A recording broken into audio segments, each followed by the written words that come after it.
You're listening live to Rightside Radio with Phil Williams. It's hard to go wrong when you're on the right side. Rightside Radio.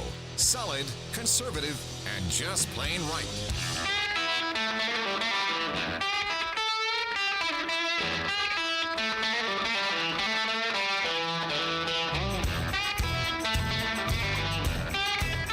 Alabama's syndicated news talk leader, Rightside Radio. Phil Williams here live in the Rightside studios. Man, we got the local, the state, the national, covering down on all of the issues. And, oh, yeah, like the dude just said, solid, conservative, and just plain right. Well, welcome to Taco Tuesday. It's Taco Tuesday all day long, like, I don't know, tacos. Hit me some Taco Tuesday. But more importantly, y'all know what today is, right? It's Taco Tuesday! Yeah! Welcome to it. We got a great show laid on for you today, and pushing the buttons oh so ably on the board, that would be JP. Hey, man, how you doing? I'm all right, I guess, after a ugly Falcons win last night. Oh. Not a great game. Which column did it go in, the W or the L? It's ugly, but it's still a W. It is still a W, yeah. I'm about had it with Kirk Cousins, but other than that, it's you're like some of those legal clients I've had who are like, I say, we won. They go, but we didn't win enough. I'm like, what do you mean win enough? I guess they got to win convincingly. How about that? Okay. All right. Well, fair enough. Hey, we got a great show laid on for you. I got no guests today intentionally. This is one of those days. I like to do this where there are times when I don't bring in the guests because I've got I got material that I feel like just needs some unpacking. Like it needs to be just developed more. And I've got a stack of resources like you wouldn't believe. We are set for a triple dipper that's going to blow your socks off. So with that being said, hit it, man. The Triple Dipper. 3 stories you've got to know. That's right, the Triple Dipper, 3 stories, 3 themes, if you will, that you got to know as we run today's show. First out the gate, Christian nationalism, OMG. I mean, I'm looking at this thinking, how dare they brand, I'm going to talk about it in my monologue in a minute too, but Christian nationalism to me is one of the biggest joke brands that the left has tried to foist on us. And I think, what? Are they really going to run with this narrative? And the answer apparently is yes. So we'll talk about so-called Christian nationalism in great detail. And I'm saying Christian nationalism, OMG. Well, yes. Oh, my God. That's exactly right. I want my God involved in everything that I do. Number 2 on the Triple Dipper. So Biden's out of control on the pardons. I don't think he even knows who he's pardoning, to be honest. I don't think he has a clue. I think they put a stack of paper in front of him and said, sign here, sir. And somebody paid somebody something to be able to get something signed.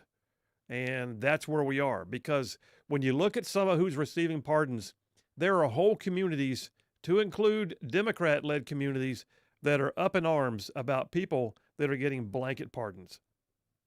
And it makes no sense. So we're going to talk about pardon the pardons. No, we're not going to pardon the pardons, but we're going to talk about it. Number 2 on the Triple Dipper. And then number 3, I got to. I mean, I got to cover it. Droning on. This is maybe droning on part 2. But the drone thing is just kind of weird. It's kind of out of control. It needs some definition sometime soon. But right now, the Biden administration, who I don't think still knows how to find their backside with both hands, the Biden administration has got nothing to contribute whatsoever. We'll talk about it. Number 3 on the Triple Dipper, droning on. All right, let me jump on into the Rightside Way opening monologue. And I'll remind you guys that attorney Stan McDonald, partner at the law firm of Wilmer and Lee in Huntsville, is the daily sponsor of the Rightside Way monologue. And I'll tell you more about Stan McDonald, attorney, here in just a moment. Let me ask you, so do you remember the scene from Wizard of Oz where Dorothy and her companions were following the yellow brick road into the dark forest? And it was a scary place. I mean, yes, there was some creepy stuff in there. I mean, you got witches and flying monkeys. I mean, that's just creepy stuff. I don't care who you are. But the fear of the unknown was their biggest enemy. Why do I say that? Well, do you remember the scene? They're marching along, and they're kind of working each other into a near frenzy, saying, lions and tigers and bears, oh my. And it became a song, lions and tigers and bears, oh my. Only when it came down to it, they were misdirecting their anticipatory fears. They never saw a tiger. They never saw a bear. And the only lion they saw was a coward who became their friend. So what I'm saying is their fears were misdirected. They were focusing their concerns on something that wasn't there. And meanwhile, there were actual wicked witches and flying monkeys. That's misdirected anticipatory fear. It's like when we're kids and we imagine monsters under the bed, but there's no monsters under the bed, just our imaginations.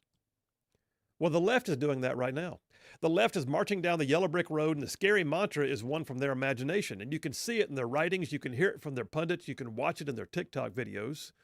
The left imagines the scariest of scary things coming to get them in the dark of the night. The left sees, wait for it, Christians. You heard me. Those rascally Christians are on the march, set to take over and bring holy wrath upon the heathenish leftist mobs. It's lions and tigers, bears and Christians. Oh my, that's where we are. Well, the left likes to call it Christian nationalism. I mean, they spent a whole week, dissecting the deep hidden meaning of Pete Hegseth's tattoo of a Jerusalem cross. Scary stuff, that. In February 2023, National Public Radio, you know, the uber-liberal media arm of the U.S. government that's funded with your tax dollars, National Public Radio, NPR, ran a story in which they made the audacious, salacious, and somewhat contumacious claim that, quote, more than half of Republicans support Christian nationalism. Say it ain't so. You mean there's actually people out there who believe in Jesus and love America?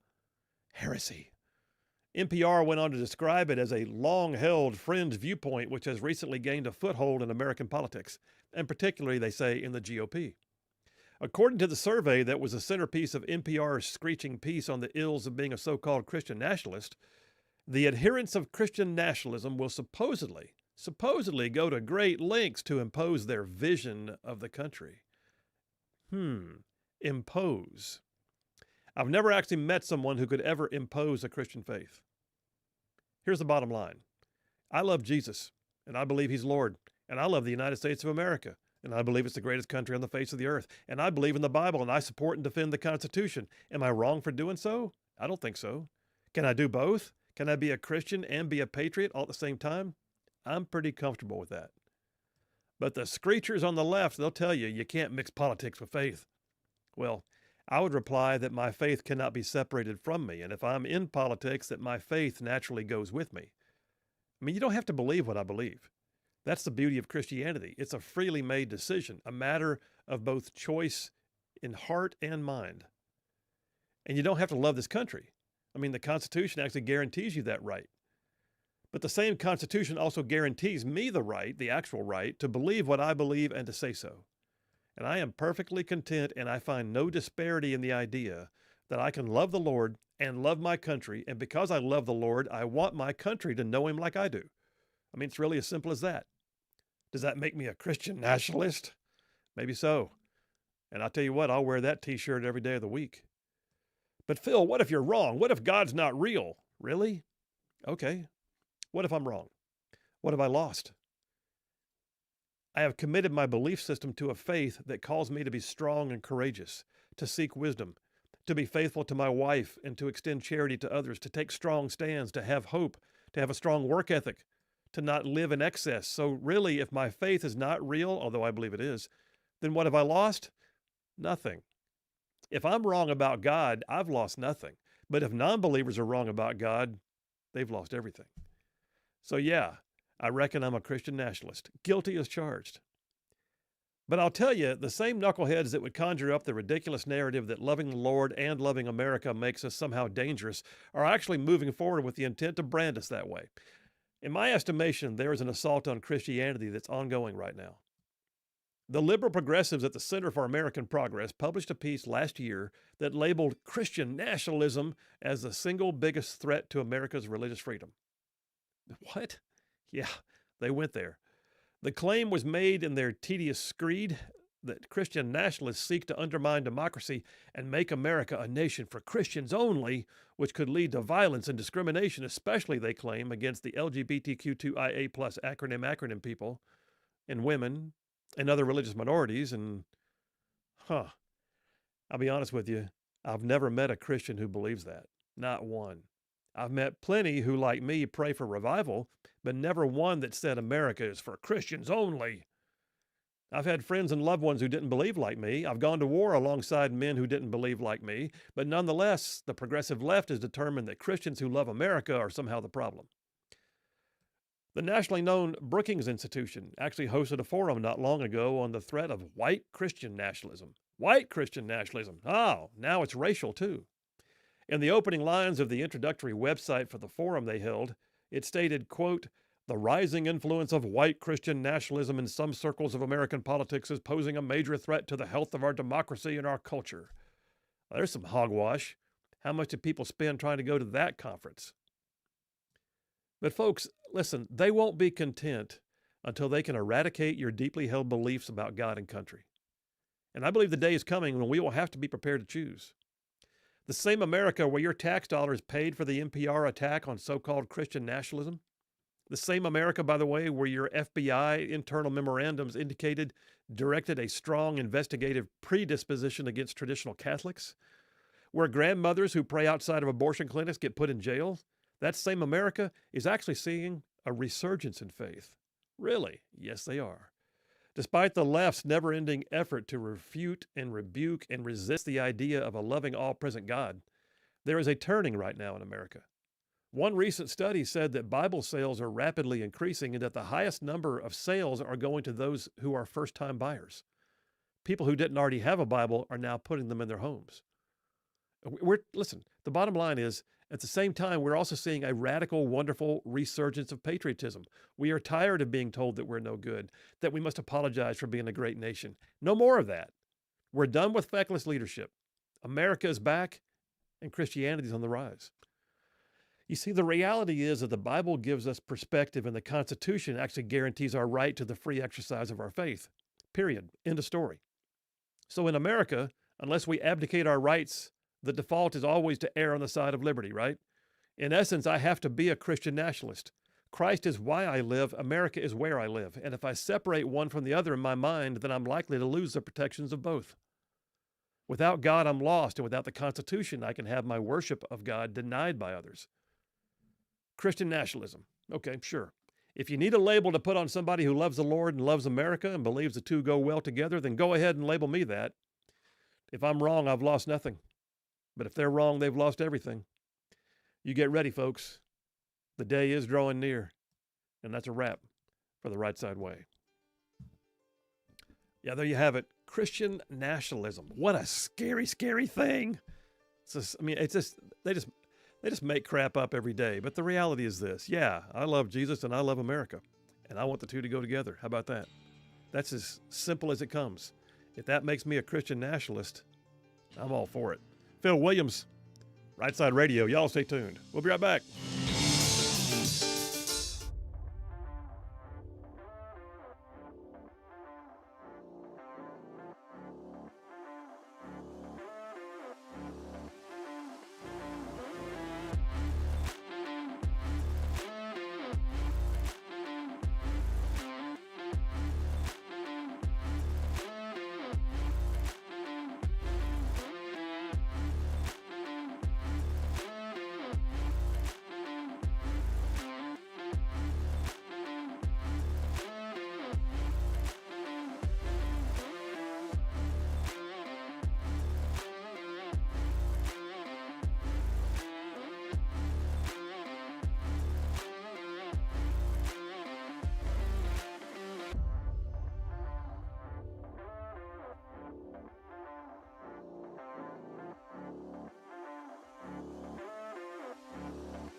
And we are back. Phil Williams, Rightside Radio, solid conservative and just plain right. Saving the world one soundbite at a time. Text lines are open, 833-687-4448. That's 833-68-RIGHT. Text it or call it. It's the same number for both. And we'll just get you right on in there. And I'd like to listen. I gotta say something about. So this just irks the stew out of me. All right, and I tweeted it this morning. So one of my sections today is going to be on pardon the pardons. And I'm going to go ahead and say this right up front. So we're still finding out more about the motive for the shooting at the school in Madison, Wisconsin. Horrible situation where it appears that a 15-year-old girl, and I don't know any more about her. All I know is they're saying she's a 15-year-old girl. I don't think there's a transgender thing. There's been a speculation about it and all that, but nonetheless, the 15-year-old girl shot another student, or killed another teacher. Killed a teacher and another student, and wounded 6 others, I believe, and then took her own life. Horrible situation. By the way, there was not an assault rifle, like that's the big thing. She had I believe a 9mm semi-automatic of some type. Within hours, President Biden issued a statement, and I've got this on my social media at Sen Phil Williams, SEN Phil Williams, at Sen Phil Williams on Twitter, X. Just in, President Biden released a statement calling for gun control after Wisconsin school shooting. But here's the thing. He says Congress must pass common sense gun safety laws with universal background checks and a national red flag law. He just pardoned his son Hunter for violating background check laws and for being someone who, under his own definitions, would have more red flags than anybody could ever swing a stick at. And he pardoned his son. So how dare he sit up there and preach to the American public and just blithely go on his way like, the thing I did about Hunter, well, that doesn't count. That's not the same thing. Yes, it is. He lied on a background check form. He committed a crime for which he pled guilty. Oh, by the way, he was a drug addict at the time, which by the definitions that the left is using would absolutely mean a red flag. And then he comes out after the shooting in Wisconsin and says, we need more gun control laws and universal They don't work. Your son pled guilty, Mr. President. Your own son pled guilty to faking his way through, and he got caught. And you know what? I'll be honest with you. I would bet that there's a lot of people that fake some of those forms. I'm not trying to say that he's the only one in the world that did it. He was just stupid enough to get caught. So the idea that we're going to get preached at by Biden one more time while he literally excuses his own son for doing the exact same thing. Well, he didn't shoot anybody, Phil. Okay. He's calling for things that his son wouldn't do. How's that? I also love how it wasn't about the guns when the CEO of United Health got killed. That guy's a hero, or the guy that killed him is a hero. It wasn't about the guns then. Mangione guy? Yeah. Luigi? It's not about the guns with him. No. He's a hero, Yeah, he was lashing out at the corporate infrastructure. Mm-hmm. Yes, the big corporate America that tries to keep the man, the man trying to keep the average guy down. Whatever. January 20th can't get here fast enough. You know it? Yeah. I understand that there's something to address in what's going on with Wisconsin and the school shooting, and it needs to be addressed. And we need to find out what the motive was, and we need to know why the crime was committed, and we need to grieve for the families who lost someone. And that is not the time. Within mere hours of the death of innocents in a school, the president wants to preach at us and claim that we need to have more laws like the ones he just pardoned his son for violating. Unstinking believable. The guy can't read the room. He does not even know. He doesn't even know he put out that statement. I promise you. Does he know he pardoned Hunter? Probably not. All right. Oh, my gosh. Am I starting off this fired up? Yes, I am. Coming back, Christian nationalism. Phil Williams, Rightside Radio. Y'all stay tuned. We will be right back.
Hey, all you right side ruffians out there, you are listening to Rightside Radio, solid conservative, just plain right.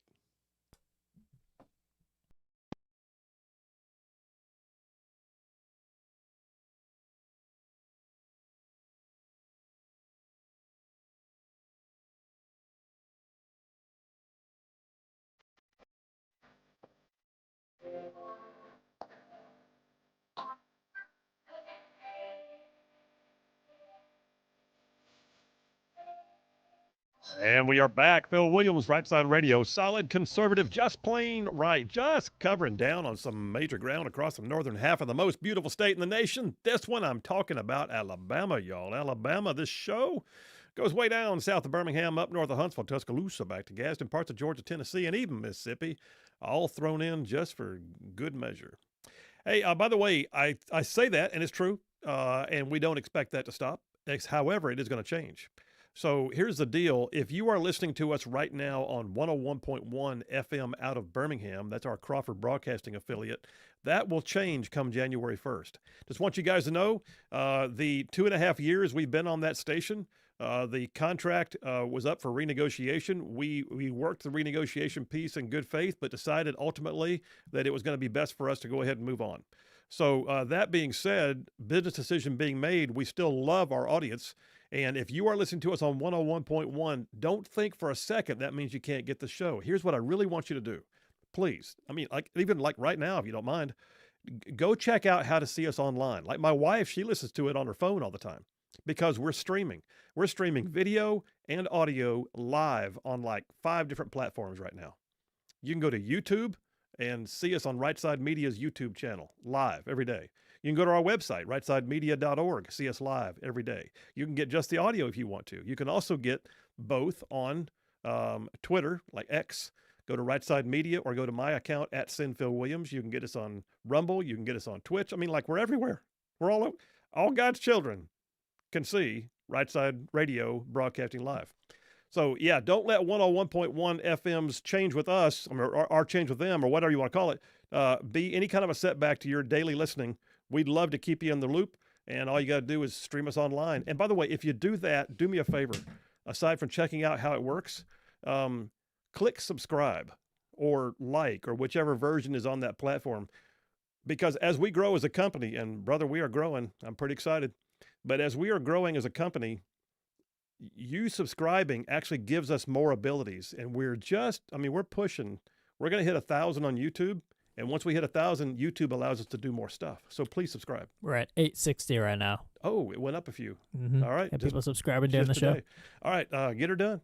Hey, text lines are open. Like I said, John from Huntsville says, by the way, John from Huntsville gave you a boost in your points yesterday. I don't know why. What did you do at the very end? I think it's because I gave him my prediction of Memphis, West Virginia. Yeah. And suddenly you went to an A-. Yeah.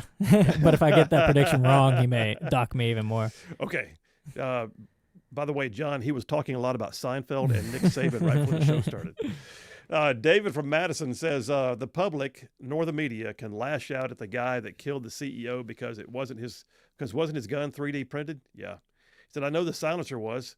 This is just another argument that gun control doesn't work because they can easily be illegally made or even worse, 3D printed, because they don't want to bring that up because it just defeats their narrative. I totally agree. David, great point. Yeah, this Luigi guy who shot the United Healthcare guy, he did have, they like to call them ghost guns. It was an off-the-records gun. You can't legislate against that. You can say they're illegal, but it doesn't mean that a background check's going to work, because if you can make one in your house, I mean, what do you do? Going back to John from Huntsville, I forgot to read his text. He says, Phil, spectacular monologue. He said, also, did you hear Jerry Connolly defeats AOC to be the top Democrat of the House Oversight Committee? Yeah, I did hear that. That was the 70-something-year-old versus the 35-year-old. Very interesting. And by the way, he says, JP, your Atlanta Falcons finally came through for me in ESPN Pro Pick'em contest. Yay. Well, they made it miserable watching, let me tell you that, as they have been lately. Jim from Grove Oak says, kudos for the monologue, Colonel. Said, do you suppose those drones are sniffing for nuclear warheads they lost and just don't want to admit it? I suppose a lot of things, brother, and I don't know. I've seen any number of things on social media, and I have to take it with a grain of salt because until I have a substantiated something to go with, I really can't say, here's the deal, but I can tell you this, something is afoot because what we're seeing is not normal. And nobody can classify it as normal. It's just not. So we'll figure it out. Robbie from Adiana says, hey, I'm always driving, Phil. Streaming wouldn't work for me. Yeah, it would. It sure would. Put it on your phone, man. It works fine. Yeah. I do it all the time. Put it on your phone, put it in the driver's seat or something, or hook it up to your aux, whatever. And depending on what kind of vehicle you have, you can either play it through your system or just play it on your phone with earbuds. I mean, people do it all the time. So, Robbie, it doesn't knock you out, not a bit. If you want to still be a ruffian, you will find a way. Junebug from Hartsel, she says, excellent monologue, and I feel exactly the same. My prayer for America has been that eyes will be open to the truth. I believe it's happening, and it's amazing. The truth of God, the truth of right and wrong, and the truth that America and her people are worth saving. Junebug, thank you. That's like extra little mini monologue. That's good stuff. Last couple, then I'll jump into our topic. John from Harvest says, Phil, I give a hearty amen to your monologue. Thank you, sir. And then Jeff Rowe from Indiana is listening. He says, hey, Phil, I think it's high time we need to have a Truth in Labeling Act. Therefore, NPR should become NDR, the National Democratic Radio, and then the Inflation Reduction Act would also become the Inflation Enhancing Act. If there has to be truth in advertising, there ought to be truth in labeling as well. Man, you ain't never lying. I'm just telling you. Yeah, somewhere along the line, I don't know how NPR was allowed to become what it is. Go figure. They don't have to compete with the private sector, right? But yeah, it's just unbelievable. The left-leaning aspects of NPR programming, and yet it's, subsidized in large part with tax dollars. Go figure. All right, now, speaking of things you have to look at and go figure, let's talk about Christian nationalism. What? Yes, Christian nationalism. So I gave my monologue a moment ago. If you'd missed it, you can pick it up again on our podcast. But so there's this hysteria out there about Christian nationalism. It's scary. They're going to inflict their faith on us. Say it ain't so. I mean, they can inflict their transgenderism on our kids all the time. They can inflict their gay pride, in the Christmas parade down in Prattville.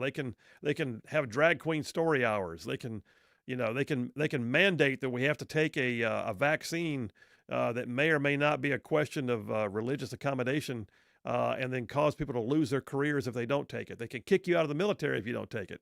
They can do all these things that they claim have a right and a need and a regulatory burden to pursue, but God forbid Christians ought to be in the public square.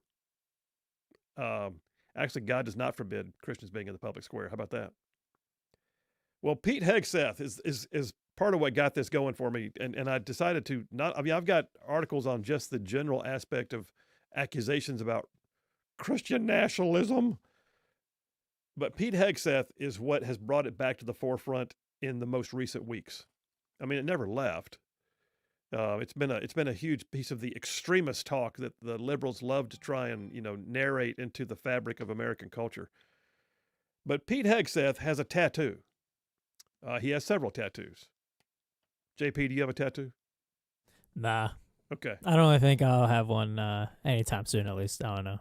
I will go ahead and profess to being whipped because I wanted to get a Ranger tab tattooed on my shoulder at one point, and Charlene was not a fan. Yeah.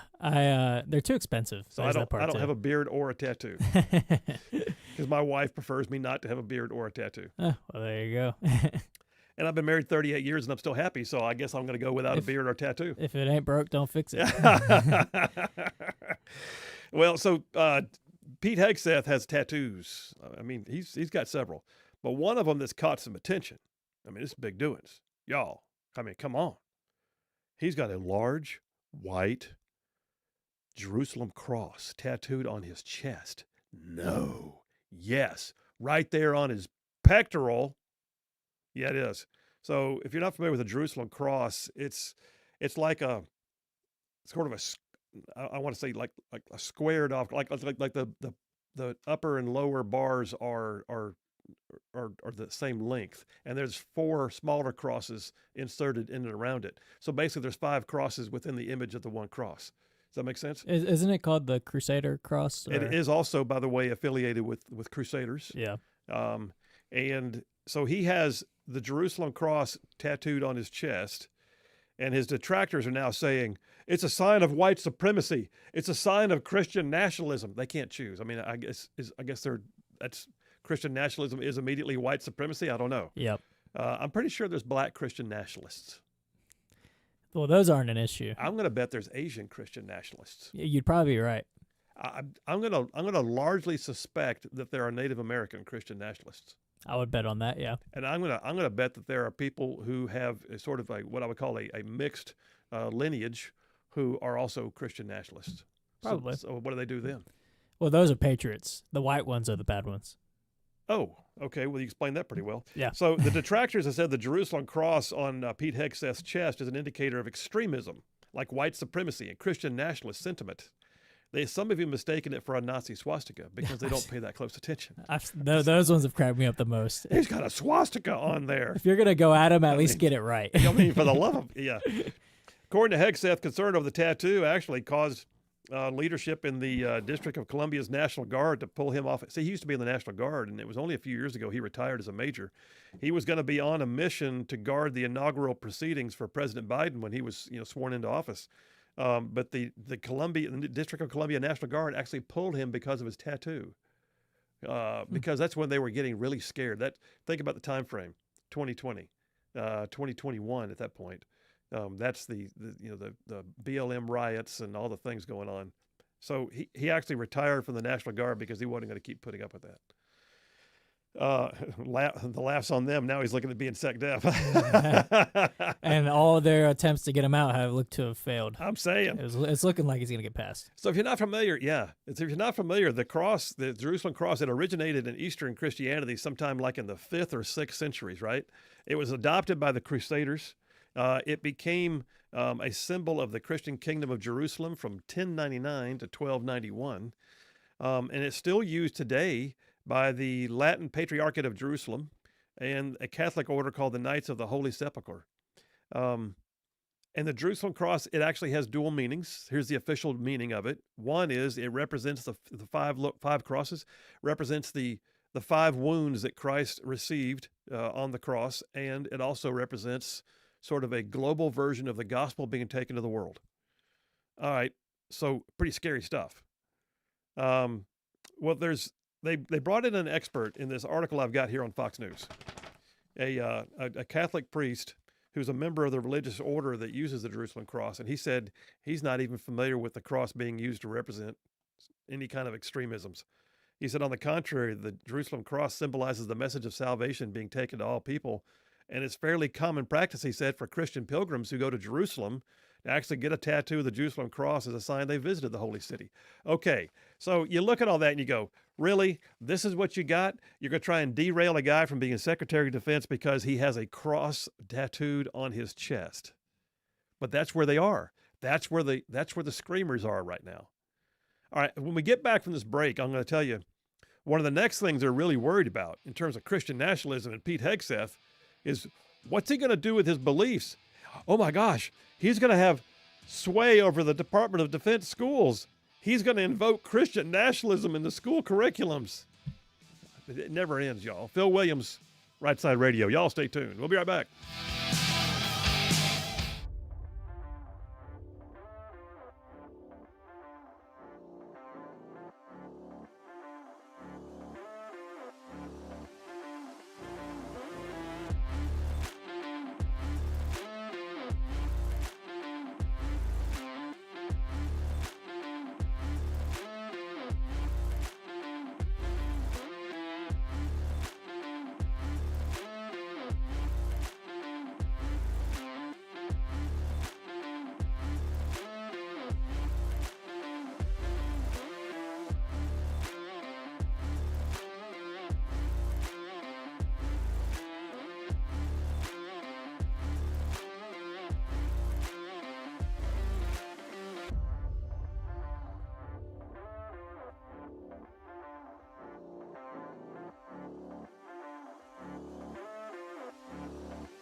And we are back. Phil Williams, Rightside Radio, solid conservative and just plain right. Just making common sense like a superpower.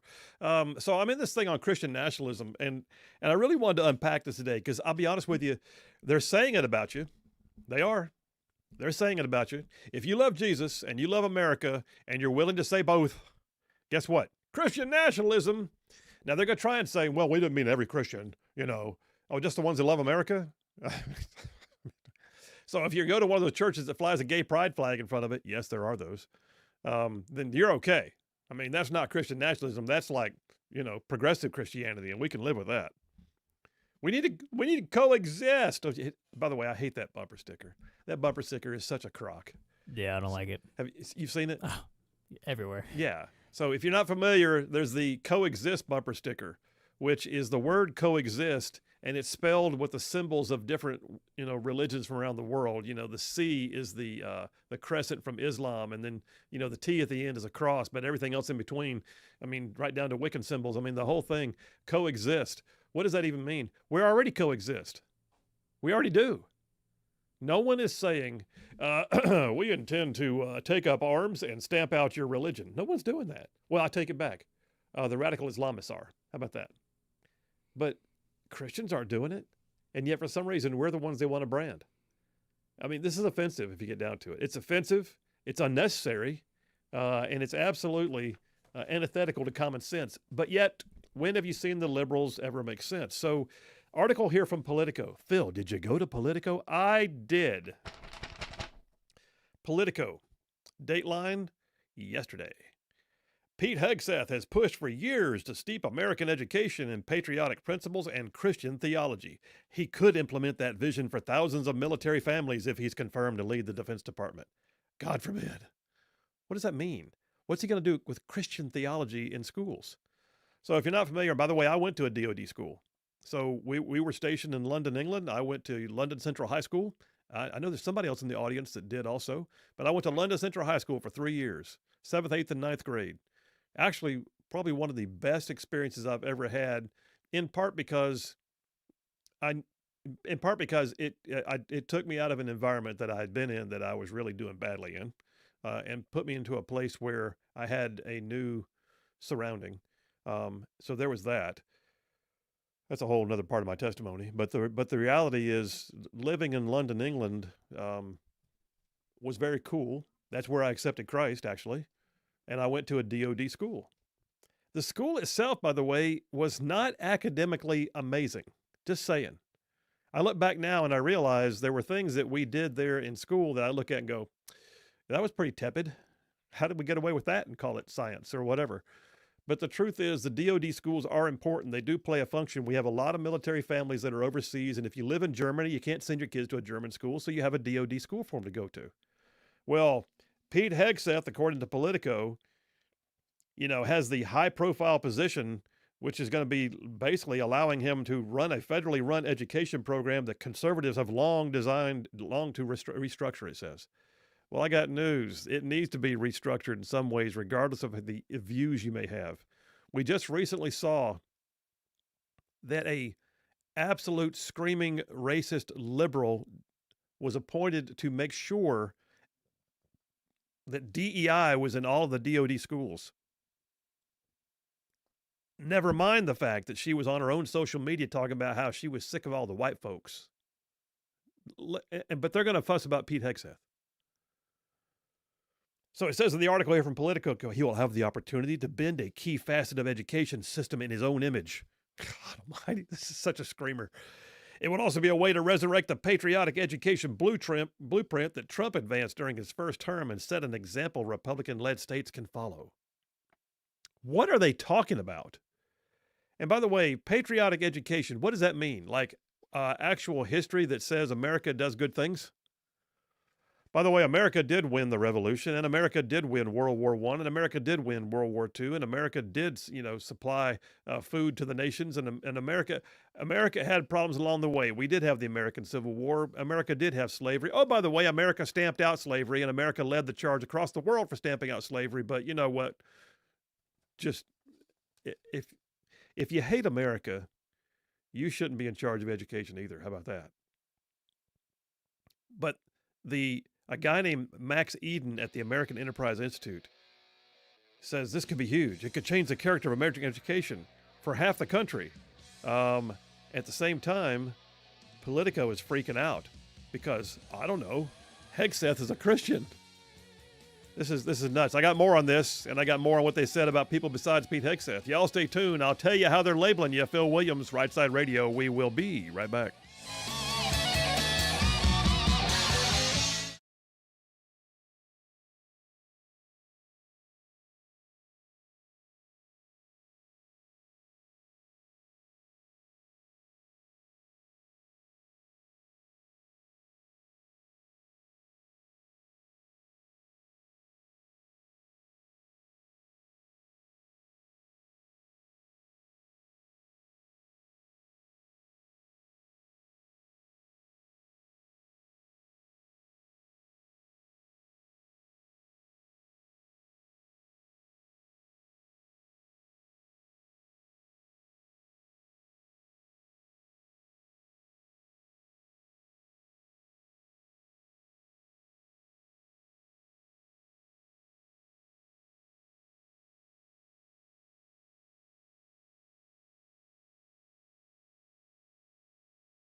You're listening live to Rightside Radio with Phil Williams. It's hard to go wrong when you're on the right side.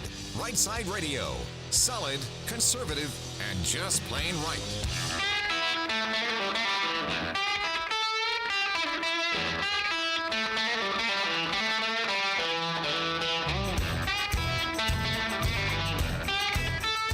Alabama's syndicated news talk leader, Rightside Radio. Phil Williams here live in the Rightside studios. Man, we got the local, the state, the national, sometimes the international, and oh yeah, like the dude just said, solid, conservative, and just plain right.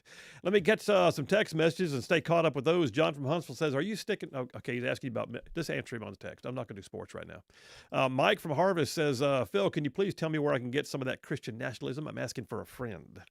Well, see, there's this guy named Jesus, and you get to know him. I would say accept him as your Savior, and then also recognize that you live in a country that allows you the right to actually worship him freely without interference from the government. Therefore, you can love your country, and you also know Jesus. And oh, by the way, that makes you a Christian nationalist. Just saying. Careful. I'm getting out of hand here? Yeah. Okay. You need to get back in line here, you know. That's dangerous. David from Madison says, I'm sorry, that was a continuation of a text that just came in earlier, and then the second half of it showed back up. Jeff from Indiana says, FYI, a 14-year-old can grow a better beard than I can. That's why I don't have one. So I heard me say that Charlene's not a fan of me growing a beard. I had a great beard in Afghanistan. Well, he also said above, he says, surely you have a picture of you when you're in a country with a beard, and there is pictures of it. I've seen them. I did. It was a righteous beard, man. Yeah. Ear to ear. That's right. I even said last night, I said, honey, I think I need to grow a beard. And she said, I'm thinking not. Brian from Decatur says, am I wrong in thinking that the only people that can prevent Pete Hegseth from getting the position are Republicans? Obviously, the Democrats are going to be against him with tooth and nail, but something to think about. Well, you're right, Brian. You're absolutely right. I mean, that if the Republicans stick together on, I mean, look at some of the people that Biden got in with Republican help, by the way. Yeah. So, like unanimous Democrat help and some Republican help. Yeah, we're talking about some wackadoos, some glass ceiling breakers, wink, wink, if you know what I'm saying. Got confirmed by the U.S. Senate with votes even added to it by the Republicans. And yes, if Republicans stick together right now, there's not a single confirmation of a Trump appointee that should be able to be stopped. Jim from Grove Oak says, DJ Trumpy Trump will have his nominees confirmed or the dissenting senators will be primaried out. Spread the word. You say that, it's not as easy as all that. I had people all the time say to me in the state Senate, if you don't vote the way we like, we're gonna make sure you don't get reelected. Good luck with that. You don't vote in my district. But I get it, though. The sentiment will probably arise. And I do believe, though, I do believe some of them, though, would be challenged, and rightfully so. Dave from Madison sends me he sent me a new, I like this. Have you seen the new Coexist? It's made with all of the different gun manufacturer symbols. Yeah, some of them, yeah. The C is for Colt. The O is by Glock. The E in the middle is the Beretta symbol. And then you got, Springfield Armory. I'm looking at, Smith & Wesson, Mossberg. This is sweet. Okay. I like it. I like it lots. And then we got a brand new texter in the line. Says, I saw one of those bumper stickers the other day, but didn't know what it meant. Yeah, it's saying that all the religions, by the way, brand new texter, tell us who you are and where you're from so we can plug you in. But yeah, it's basically, it's Brenna. That was quick. Brenna from Coleman. Brenna, we're glad you're here. Brenda from Coleman is brand new saying, I saw one of those bumper stickers, didn't know what it meant. Yep, there it is. It's their way of saying you need to, here's the bottom line. They don't want you to just coexist. They want you to adopt. They want you to accommodate. They want you to blend. And how about no? So moving forward a little bit, a minute ago I had NPR. Well, how about the TV version, PBS? This one will get your goat. Right before the election, about a week before the election, September 30th, PBS did an interview with some guy named some guy named Matthew Taylor. Matthew Taylor, who is of the Institute for Islamic, Christian, and Jewish Studies. I guess they coexist. But and he's author of a book called The Violent Take It by Force. Wait, the violet take it? Violent. Oh, violent. Yeah, like scary, harmful people. Oh. Take it by force. You can already tell where this is going.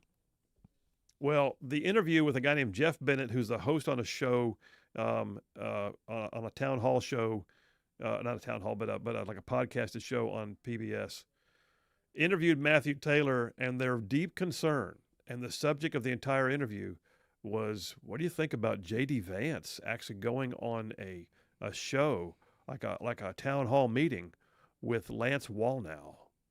If you're not familiar, Lance Wallnau is evangelical. He's an evangelist. He's a business consultant. He believes in what I would call a faith-based patriotism, and they've branded him a Christian nationalist.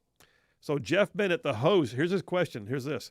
The event's host, Lance Wallnau, well, he's a leading figure in what's called the New Apostolic Reformation. That's a far-right Christian nationalist movement that wants to erase the separation between church and state and increasingly intersects with the Trump campaign. This is on paid public broadcasting, paid with taxpayer dollars, a week before the election. And they're opining back and forth. Well, this guy, Matthew Taylor, he says, I would even go so far as to call Lance Wallnau a Christian supremacist leader. Not a Christian nationalist, but a Christian Well, I do believe that Jesus is the way, the truth, and the life. I guess that makes me a Christian supremacist now, which he says is a hardline form of Christian nationalism. And he's a Pentecostal. Oh. No, man. Now we know. It goes on to say that Lance Wallnau leads what he calls the backbone of the movement of Christian Trumpism. Oh, there's a new form now. It's just every day it's new. So help us understand this symbiotic relationship between MAGA ideology and the white Christian nationalism, and what the appeal is the next question. This is not a skewed interview, not a bit. Well, it says Donald Trump came up studying televangelists. He actually studied their skills and tries to mimic them in his speech. Okay. This is real. I mean, I'm reading you the interview. Matthew Taylor goes on to say, I can't think of a single national political figure in American history who has more religious narratives and religious attachments foisted onto him as Donald Trump does. I mean, he uses violent rhetoric when he engages in demagoguery.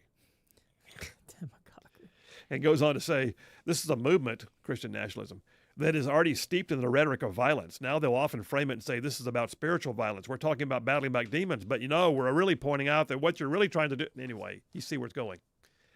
I'm not so sure that he didn't crawl into the chair and go into the fetal position.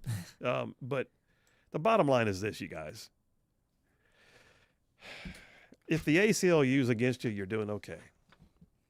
Here's my last piece, and I'll move on to another topic. The dangers of Christian nationalism. Yes, the ACLU of North Dakota published this one in July of this year. The danger of Christian nationalism. The right to practice religion or no religion at all is among the most fundamental of freedoms guaranteed by the Bill of Rights. However, across the country, we're facing an attack on religious liberties from Christian nationalists. So let me get this straight. Christians who love their country and believe in the Constitution, they want to destroy the Constitution and tear down the fabric of what causes our country to be great in order to get to their ultimate goal, which is to violate every religious tenet we hold dear. Yeah. So a recent poll of North Dakota voters found that Republicans in the state have conservative Christian ideals and that they believe should be reflected in their political decisions. No! I can't even read this stuff and keep a straight face. I'm trying to read it like it's serious news, but it's the ACLU putting out a statement. But according to Christianity Today, Christian nationalism is, quote, the belief that American nation is defined by Christianity. The government should take active steps to keep it that way. And Christian nationalists assert that America is and must remain a Christian nation. How about this? A Christ-filled nation. That's what we're talking about. That's what we're talking about. We're not talking about, we don't want the government to be the religion. We don't. We just want people who love Jesus to be in our government. There's a vast difference. Well, you can't have that. Yes, by God, you can. I've said before, when I ran for office in the state Senate, I did not leave my faith behind. I went to Montgomery. I went to the State House. I voted on every bill with my faith in mind Because if it makes up the very core of who I am, then how dare I to leave it behind if I did? So the reality is this. Christian nationalism is just literally God-fearing people who love their country and simply want to know that other God-fearing people will help govern their country. And that ain't bad. In fact, if you look at all the things that we stand for, and I said this in my monologue earlier. Let me find that. I've got a written copy of my monologue right here. Let me find it. I said all the things that we stand for. If they're that scary, I mean, as a Christian, I believe that Scripture tells me to be strong and courageous, to seek wisdom, to be faithful to my wife, to extend charity to others, to take strong stands, to have hope, to have a strong work ethic, to not live in excess. So the bottom line is, why would I not want people in my government who believe like that? Scary stuff, that. You rascally Christians. Stay in the fight, people. All right, we're taking a break right now. We'll come back, and I'm shifting gears. You guys, the pardons are out of control. Have you seen it? Even right here in Alabama. Did you know about the one that touches Alabama? We'll talk about it. Oh, my word. Phil Williams, Rightside Radio. Y'all stay tuned. We will be right back.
And we are back. Phil Williams, Rightside Radio, solid, conservative, and just plain right. Just pulling pins on truth grenades in here. That's what we're doing. A few text messages to say got caught up. John from Huntsville says, Phil, reading bumper stickers can be dangerous. Yes. Yes, it can. They can also be pretty fun. Tim from Decatur says, coexist equals compromise. I am, in the way they say it, yeah, it does. John C. from Madison says, Democrats never had a problem with Obama and his black supremacist preacher. You know what? That's a great point. I'll think of his name in a minute. It's right on the tip of my tongue. But Reverend Jeremiah, I can't remember his name. Oh, he was something else. Did you find him? Jeremiah Wright. Is that right? Yes. Yep. So Reverend Jeremiah Wright, he was constantly haranguing America, talking down about America from the pulpit. It was amazing. Jeff from Indiana says, Phil, is there anything in the Constitution that says you can't revoke a pardon?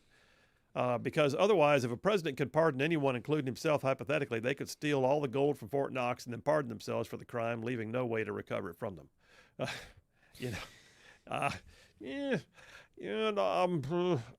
don't think so. I think the Supreme Court ruled that they have immunity from anything that is, I can't remember the wording of, basically, no, that you can't just do any crime. It has to be within, your. Well, he can pardon or commute a sentence. He certainly can, but there's also going to have to be an element of good faith. All right. So if it's seen as a bad faith opportunity to get something personal, like some personal gain out of it, I don't know that could be upheld. I think that would be challenged. Yeah, immune from prosecution when exercising the core powers of the presidency. So not just you can commit any crime and you're good. Oh, you're talking about, but he's saying, what if he issued himself a preemptive pardon and then went and committed the crime and then got, or I took a gold brick. I'm taking it with me as a souvenir. By the way, I'm pardoning myself for that gold brick and allowing myself to keep it. Yeah. I don't think he could do that. No. I think that would be considered to be well outside the line of scope of what is deemed acceptable or in good faith.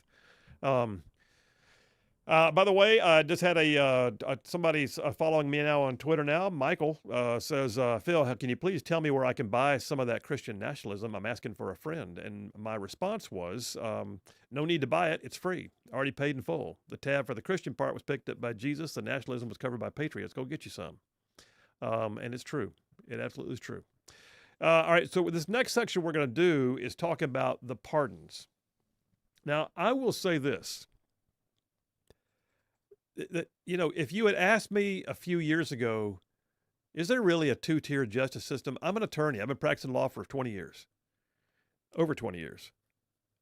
And if you had asked me, even a few years ago, if I thought that justice, if there's a two-tiered system, I'd have said no.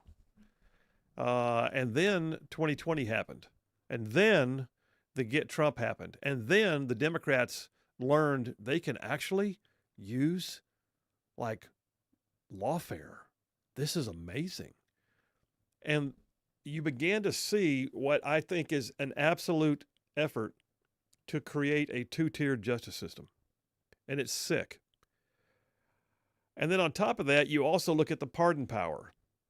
Now, the president has pardon power, and I understand. So do governors. Governors can pardon on state issues, and they do all the time. I think they do it sparingly. And I think they do it, with, generally speaking, with good intent. I don't see that in Biden right now. Biden has done blanket pardons in recent days over, I want to say something like 1,800, I have it in my stack here in a minute, but like 1,800 pardons in a matter of days. So much so that you know that there's no way he sat there and individually signed each one. So either A, they're allowing digital signature on this, and it's click, click, click, click, click, click, click, and somebody's doing it for him because he's not going to sit there and do it. Or B, they put a list in front of him and said, sir, if you'll sign right here, this will be considered an omnibus pardon for all the names on this list. Which clearly indicates, if that's the case, that there's not a lot of great deal of thought and effort and, for that matter, study put into it. This is not the way it's supposed to go. And then you look at some of the ones who are in there. But then you also look at what Trump is still going through. Like, for instance, I got this, and I'll lead off with this. Before I even get into the pardons, I got to say, Here's one from Just the News. In case you have not heard, last night, despite the Supreme Court already ruling about presidential immunity, Judge Merchan, who has been the judge in Alvin Bragg's case against Donald Trump, the one that resulted in the so-called 34 counts of felony counts of conviction, 24 felony counts being rendered to conviction, the judge declined to drop the case. He's going to let it go forward. We learned that last night. Judge Juan Merchan ruled on Monday the Bragg case related, quote, entirely to unofficial conduct entitled to no immunity protections. So in other words, Supreme Court decision did not matter to him. He's letting it go forward. Okay.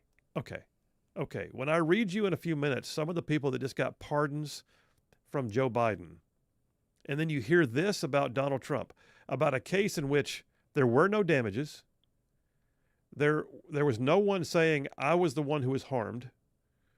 The claims are that in some way he falsified records, and yet the evidence showed, and oh, by the way, there was evidence that should not have been allowed in. You're looking at a case right now where it's like, this can't stand up. And yet the judge is going, yeah, you know what? I'm going to let it go forward. Meanwhile, some of the ones who are getting pardons from Joe Biden, it's really pretty sick. I'll tell you about it when we get back.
Hey, all you right side ruffians out there, you are listening to Rightside Radio, solid conservative, just plain right.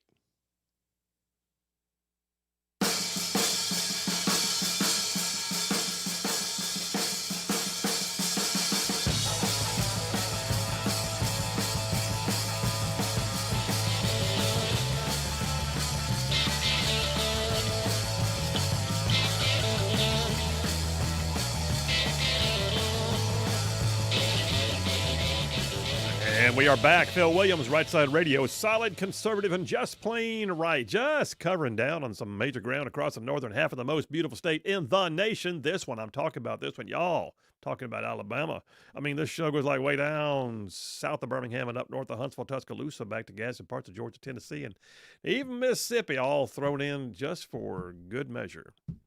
By the way, we have some announcements coming in the near future I'm pretty excited about. We'll share those with you at the appropriate time, but just know this, Rightside Media is the name of the company. Rightside Radio, you're listening to right now, Rightside Radio is just one production of Rightside Media, the company. So we have Rightside Radio daily, 3 hours a day. We have podcasts. We have literally 4 video podcasts that are now being made by 4 different people. I'm one of them. Emily Jones, who founded Moms for Liberty in Alabama, has a new podcast called The Controversial Mom, and that one comes out Sundays, and we had a most recent edition come out yesterday, correct? Correct. Yeah.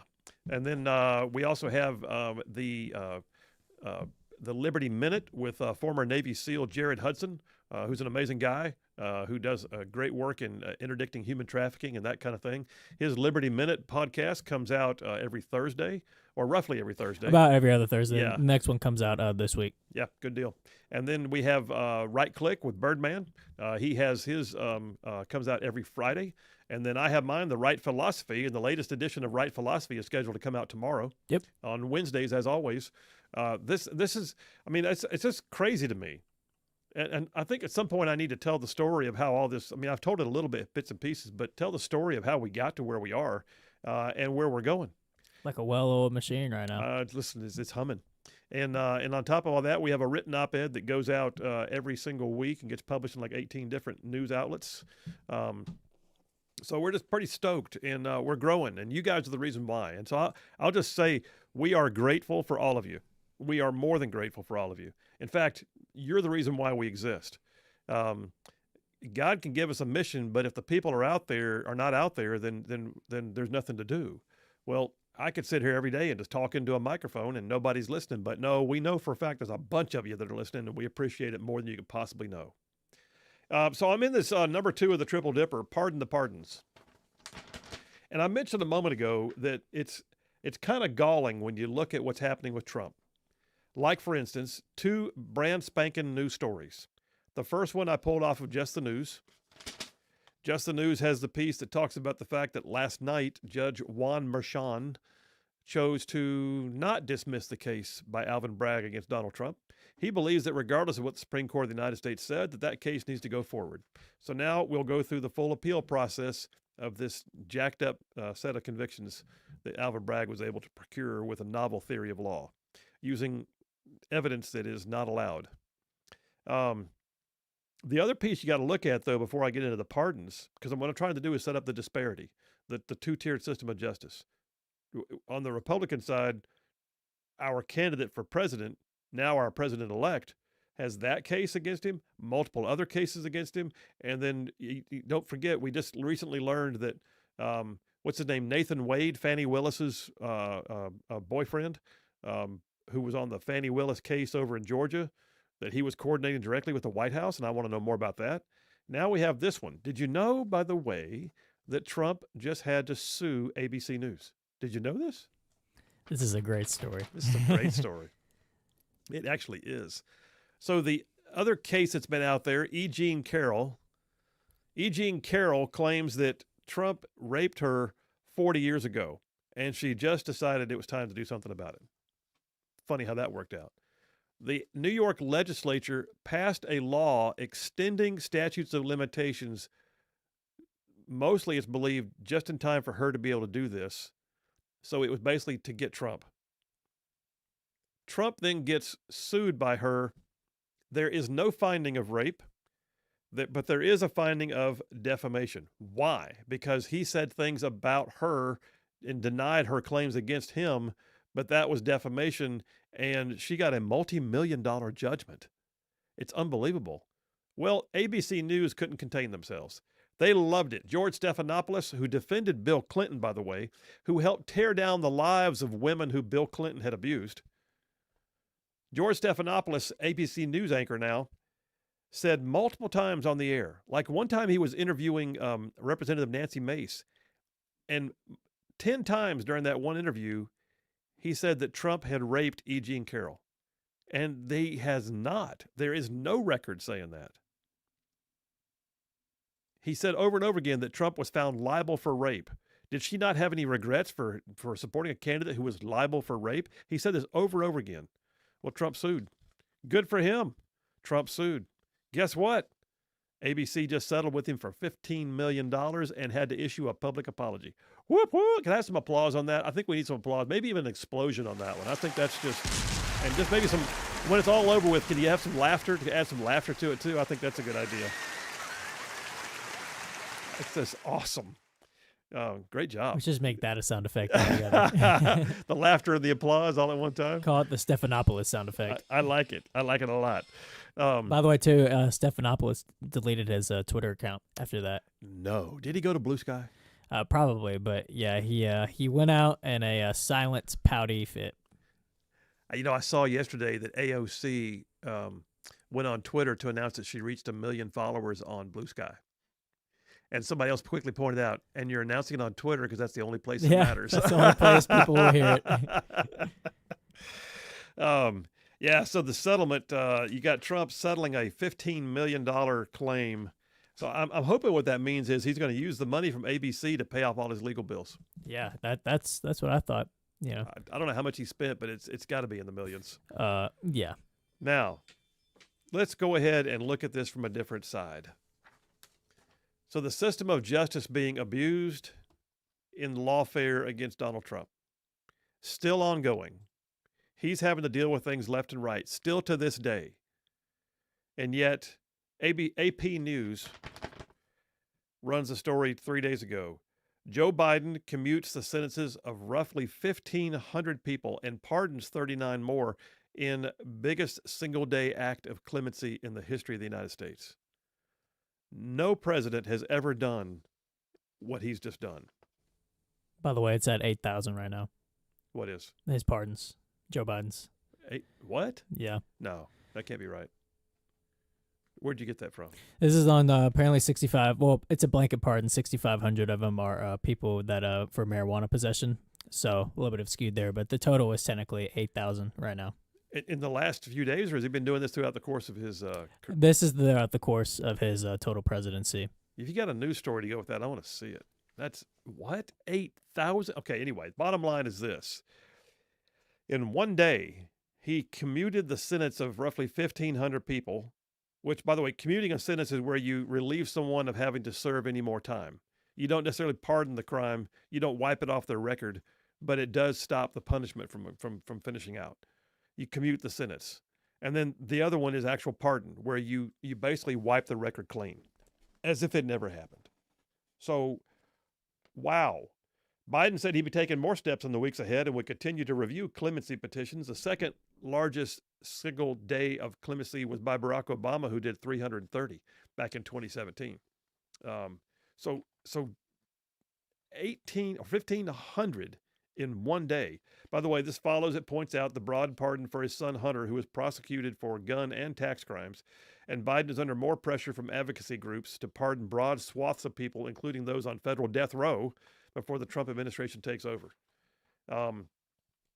President Joe Biden, according to the AP, has commuted more federal sentences than any of his recent predecessors during their first presidential terms.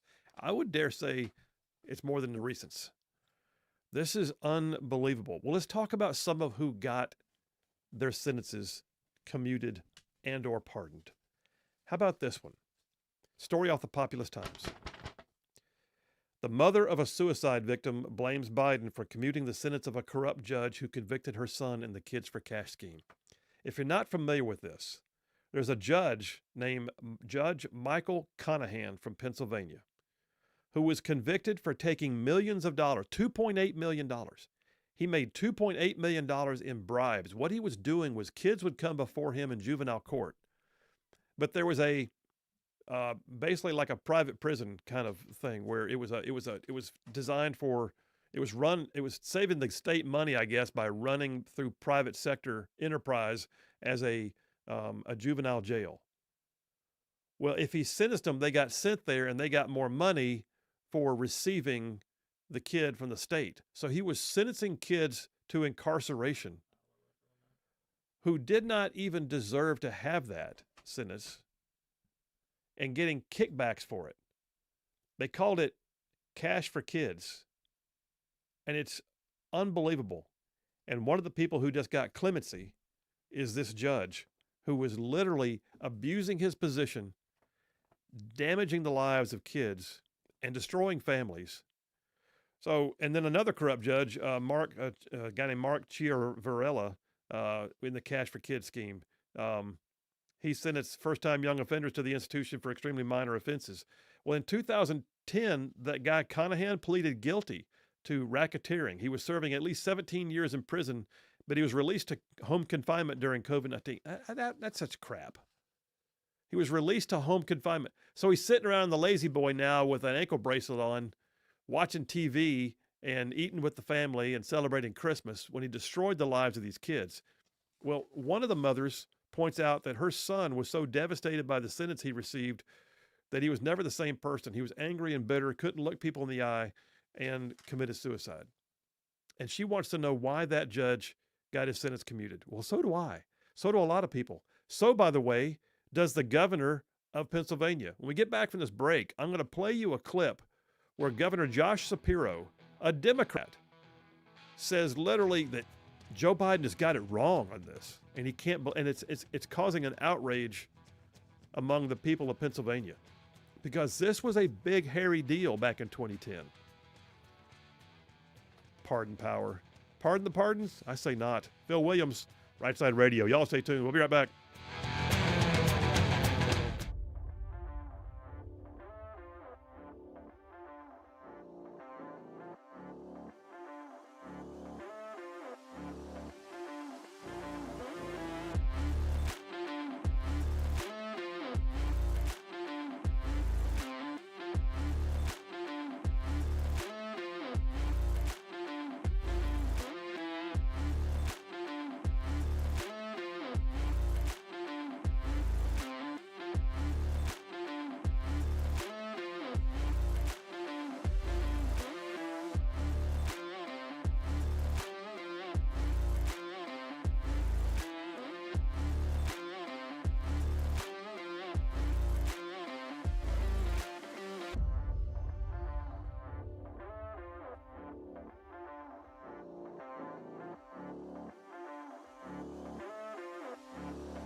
We are back. Phil Williams, Rightside Radio. Solid conservative, just plain right. Dropping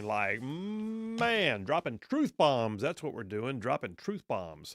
So I'm in this section. I'm talking about Biden's pardons. And y'all, they are making no sense. And JP, I'm going to be calling for audio clip number 2 on Governor Shapiro. So there's this willy-nilly blanket pardon thing. And he did 1,500 in one day this week. More than anybody else in the presidency has ever done. And let's just slinging them out there. Who wants a pardon? All God's children want I'll give a pardon. You want some clemency? I got some clemency for you. It's like a buffet of clemency. Just belly up to the bar, boys. The one that caught everybody's attention first came out of Pennsylvania because it caused an uproar. The mother of one kid, a juvenile detainee, her name is Sandy Fonzo. Her son was named Edward. And she talked about the fact that her son was sentenced to a juvenile detention facility and it ruined his life, and he took his life. It turns out the judge was taking bribes to convict kids because then they would go to a private jail that lived off of money it got from the government, and the more bodies it had, the more money it got. And so this Kids for Cash scheme resulted in him getting a 17-year sentence. And then he was sent home during COVID to serve it out in his lazy boy chair, I guess. And Biden decided to go ahead and commute his sentence. And the world's looking at it going, why would you do that? Why? It was costing the state nothing. At the very least, he was on home confinement. I mean, just abused his position and ruined lives and got $2.8 million for it. Well, Governor Josh Shapiro had something to say about this. And listen, he's a Democrat. And by the way, he's also the one that Kamala should have chosen to be her VP. But Governor Josh Shapiro was asked about this during a press conference. And he takes a little time to try and waffle his way into it, but then he realizes he just needs to address it, and he goes straight on. So play it. Yeah, hi. I'm wondering if you could talk a little bit about the Cash for Kids scandal, Kids for Cash. Yeah. The scandal in general, or what? Well, specifically about yesterday, President Biden issued a list of people who were their commutations. Commutations, thank you, and. Yeah. So one of the judges involved in the... Yeah. Look, governors and presidents have unique power to grant pardons and clemency and commute sentences. It is an absolute power, and it is a power that should be used incredibly carefully. I study every single case that comes across my desk where there's a request for a pardon or clemency or reduction of sentence. Stop there. Stop there for a second. He said, I think that was a slight. I think that was intentional. I don't think that was an accident that he said that first, because what we're seeing out of Biden is nothing of the sort. When you have, there's no way in the world you can carefully and with great consideration review the details of 1,500 in a day. Didn't happen. And yet, Governor Josh Shapiro is affirming that this is something that presidents and governors have the ability to do. It's part of the powers of the executive branch, reserved solely to those two positions, governor and or president. But he says he does every single one of them carefully and with great deliberation. Now listen to the rest of it. And I take it very seriously. I weigh the merits of the case. I weigh what occurred in the court proceedings. And Biden does not. Public safety and victims, and all of those issues factor into my decision. I recognize that those on the outside can question those decisions. As you are here today and posing a question to me as to the clemency granted by President Biden. So I'll offer these thoughts as an outsider, not privy to all the information he looked at. But I do feel strongly that President Biden got it absolutely wrong and created a lot of pain here in northeastern Pennsylvania.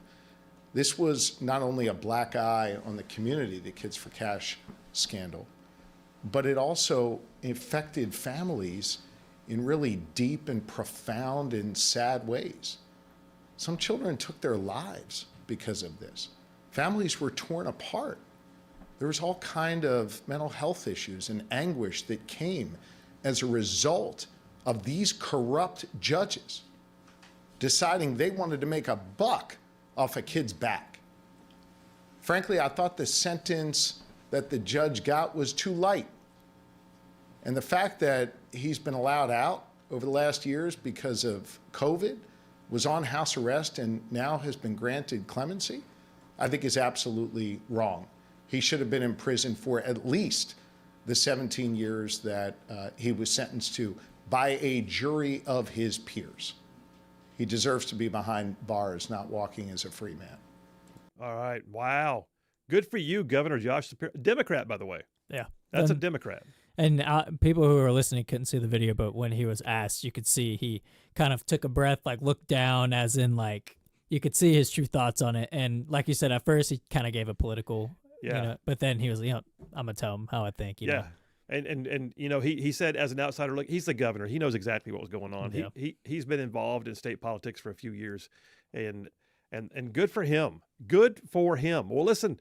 When we get back from this next break, I'm going to tell you, this clemency thing, it goes all the way into Alabama. Did you know that we have a commutation of a sentence in Huntsville that has caught some people by surprise? Like, you look at it and go, why? Why would you do this? Do we pardon the pardons? Friggin' no, we don't. He doesn't care. He's just putting people on the street because he can. Phil Williams, Rightside Radio. Y'all stay tuned. We'll be right back.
You're listening live to Rightside Radio with Phil Williams. It's hard to go wrong when you're on the right side.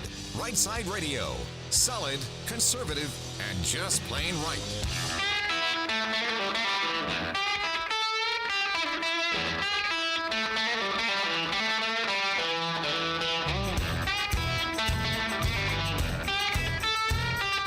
Alabama's syndicated news talk leader, Rightside Radio. Phil Williams here live in the Rightside studios. Man, we got the local, the state, the national, covering down on all the issues. And oh yeah, like the dude just said, solid, conservative, and just plain right. So I'm talking about Biden's pardons, which is just, this is not normal. If anybody, by the way, the idea that the White House issues a statement claiming it's the largest single-day grant of clemency in modern history, why are they proud of this? The only thing I could say is that they're proud of it because they have no clue the ramifications of what they're doing. So a minute ago, I read you about just some of the ones that are getting pardons. You know, these judges in Pennsylvania, the Cash for Kids, where they're getting kickbacks for sentencing kids to incarceration, ruining their lives, ruining their families' lives, when they didn't have to be and they shouldn't have been because they were getting bribes for doing so from the private prison that was going to hold them. I got several of these, and here's one that's actually near and dear to home, right? So this is right here in Huntsville, Alabama.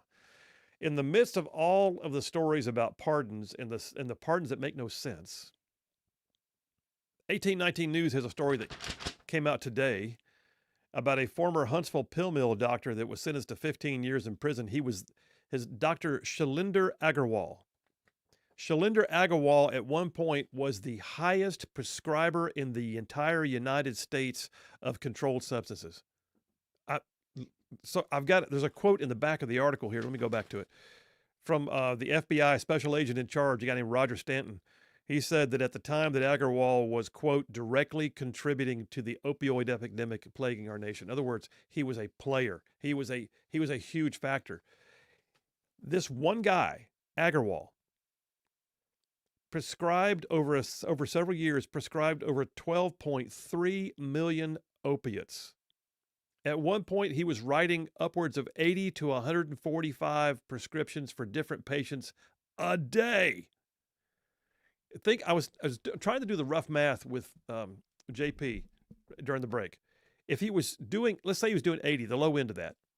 If he was doing 80 a day on a regular 8-hour workday, he would have to write, you know it, 10 an hour.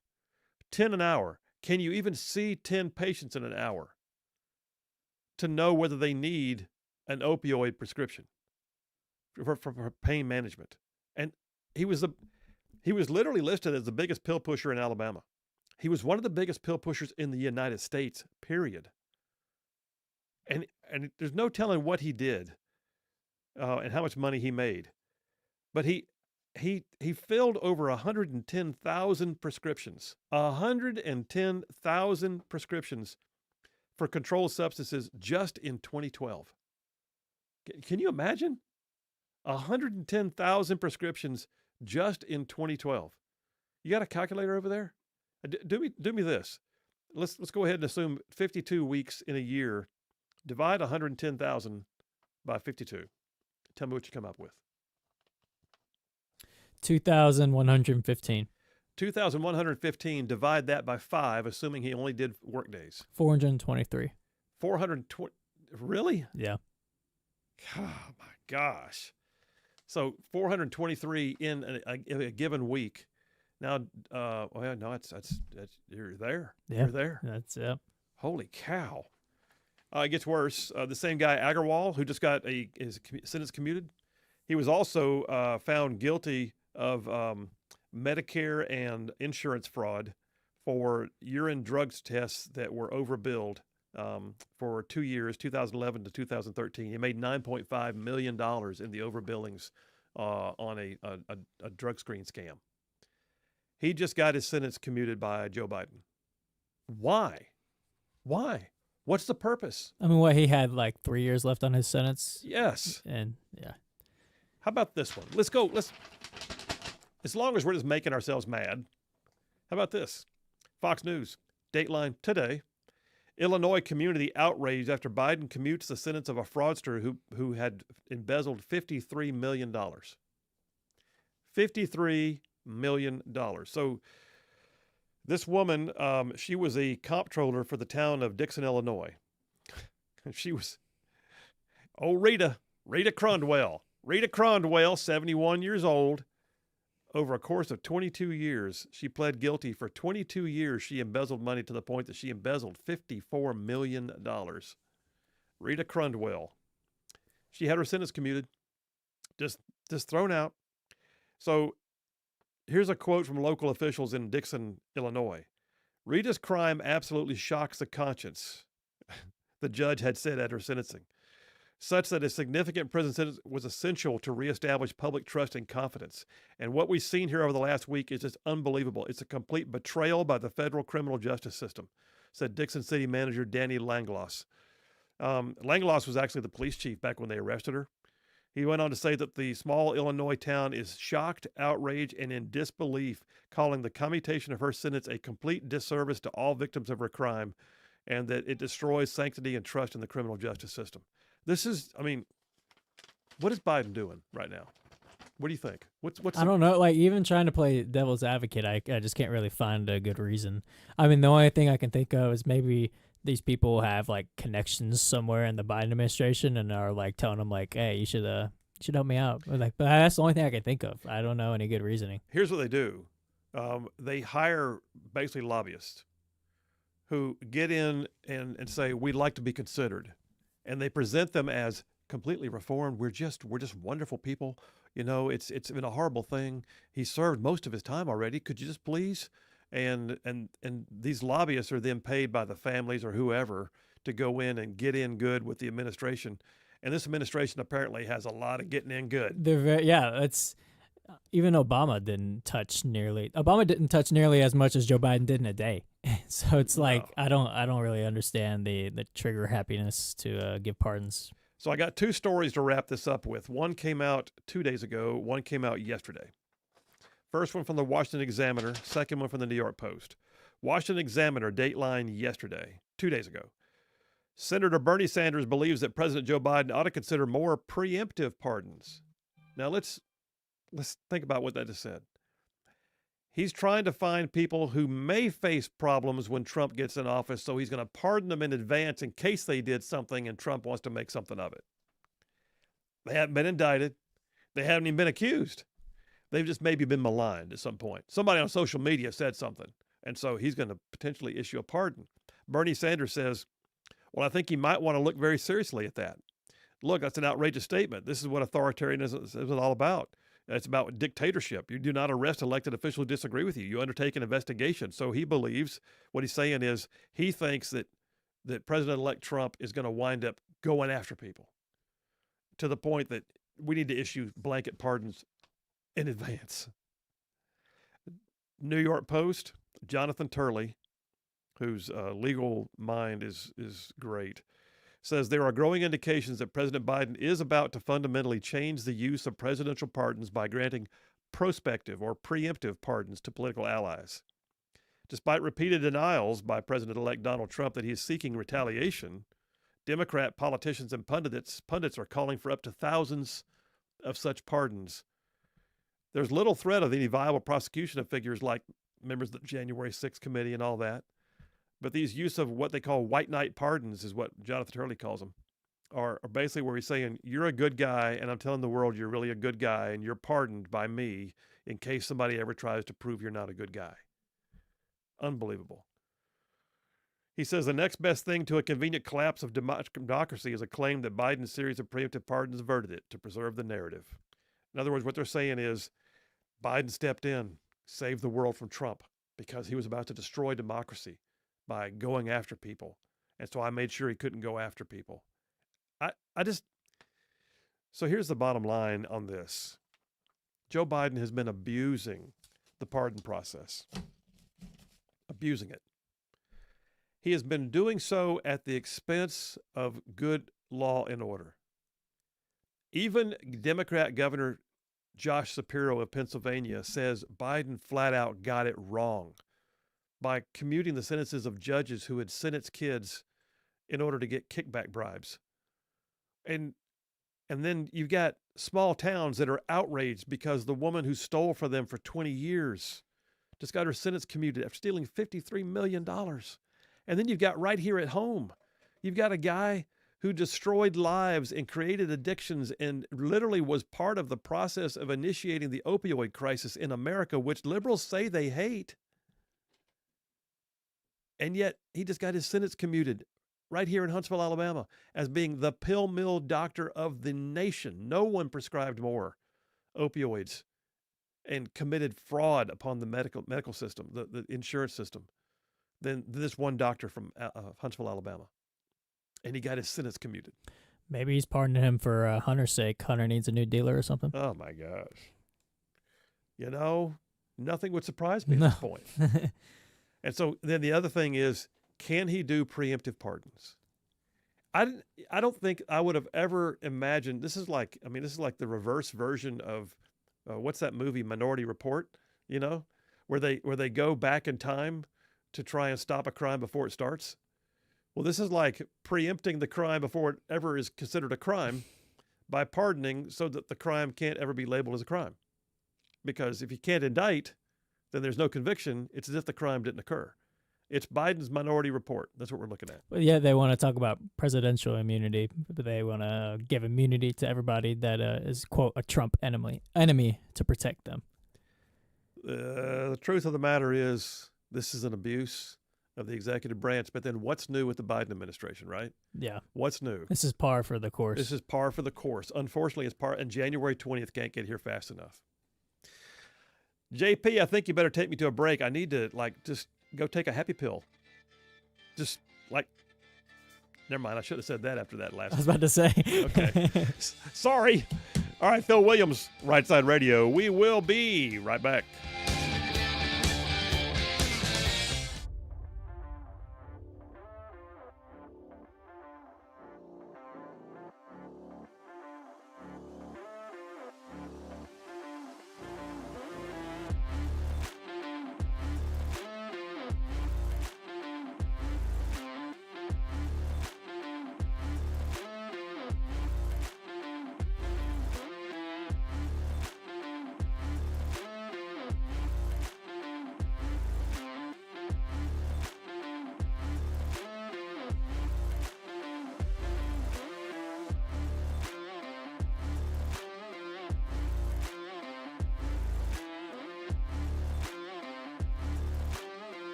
And we are back. Phil Williams, Rightside Radio, solid, conservative, and just plain right. Man, saving the world one soundbite at a time. I got a bunch of text messages. I mean, all of a sudden the text lines just went, I don't know if they all were queued up out there in the ether somewhere and dropped in all at one time. But you struck a nerve. I struck a nerve. Or maybe Joe Biden struck a nerve. Yeah. I just talked about it. Let me go to the phones, though, with somebody else who may have a nerve that's been struck. Jeff Rowe from Indiana is calling in already. Hey, man, how you doing? I'm coming into the beast right now. So that tells you anything at all. I know where you are. All right. Well, so I heard you want to talk about the pardon things. What's your thoughts on all that? Oh, yeah. Well, I may not be able to walk and shoot gun, but I can think and drive. So I need you to put your lawyer hat on and maybe a constitutional scholar hat on this. Woo! I did sleep at a Holiday Inn Express, Yeah. so go ahead. There you go. Basically, Hunter Biden, everything that he's done is basically he's a money launderer. Yeah. He laundered money from foreign entities to the president. Right. They said it was only the 10%, but then also on the laptop it said, I have to give Pop half. So I'm thinking it's more toward the half part than it is anything else because the man had a lot of money and he sure heck didn't make it on a senator's salary. Well, he didn't say Pop. He said the big guy. Yeah. But what I'm wondering, is that on this pardon stuff here. Yeah. Okay, now if he pardons everybody around him that was in the scheme of laundering the money to him, Yep. then they can't be touched. They can't be And touched. if he pardons himself, I guess he can basically, I don't know, can the president commit treason? No. Because, well, he can accept money. Well, can he accept money for pardons then? Oh, well, so I know a judge can't. Okay, now I see where But- you're going. So if you're asking, Yeah. what if we found out there was a bribe in place that got the pardons done? Then I think you could probably find out that it would be overturned. That'd be like finding out that a judge had rendered a verdict on a case, but it received a bribe to do so. It would bring the case back, and it would have to be retried. It would be a mistrial, basically. Yeah. Um, But a judge would be just throwing a trial. President can give a full pardon. A judge can't give a full pardon.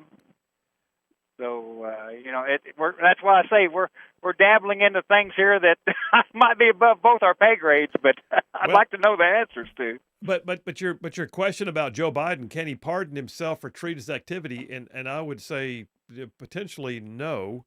He's not going to have immunity. So first of all, he will not have immunity for things that are outside the line of scope. So he can't claim immunity on it. But in terms of pardoning himself, that's a dicey topic that is believed to be possible. But at the same time, if the fruits of the poisonous tree were in place, like the evidence was tainted, or if you took a bribe, meaning that the verdict was also tainted, the pardon in this case, then I think it could be thrown out. But you still have to fight the battle to get it thrown out. But it's possible. Yeah. But I mean, basically, Joe Biden could go out and murder somebody, like they used to say. Trump could, and you can't arrest him for it. The only thing you can do is impeach him for it, and you could be impeached for it, but not be convicted in the Senate. I mean, all you have to have what 3/4, I think, of the senators to do it. So, if you had a holdout and everything, and then he was exonerated from that, could he be held liable after the fact if it wasn't done on any state's property? If it was done, let's say, over international waters? You talking about for murder? Yes. Well, yeah. So first of all, I don't think he's going to. Okay, I may be trying to talk common sense. I'm not sure, but that probably shouldn't happen when I'm talking about Joe Biden. But I really don't think that he could knowingly commit murder with willful intent, not even manslaughter or negligent homicide, but like knowingly commit a crime with intent to actually murder someone and then be able to turn right around and quickly pardon himself so that he can't be tried for the murder. I think that would be thrown out. I think that would be bad. That would be self-dealing, and it would be bad faith, and I don't think that would be upheld. I think that would literally have to be thrown out. But you know what though? We've never been down those waters. We've never sailed those waters before. And if we did this, the Hunter Biden thing, the anything he's done within 10 years, which maybe things we don't even know about, it's weird. Hey man, the brakes hit me, man. Be careful in Nashville. We will talk to you tomorrow, brother. Have a good one, bud. You too, man. Yeah, that's just I mean, they're blaming everything on Trump, and yet Joe Biden has taken us into waters that we've never tread in before. I mean, we've never gone down these roads, and we shouldn't have to. I got a ton of text messages I'll catch up on. Phil Williams, Right Side Radio. Y'all stay tuned. We will be right back.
Hey, all you right side ruffians out there, you are listening to Right Side Radio, solid conservative, just plain right.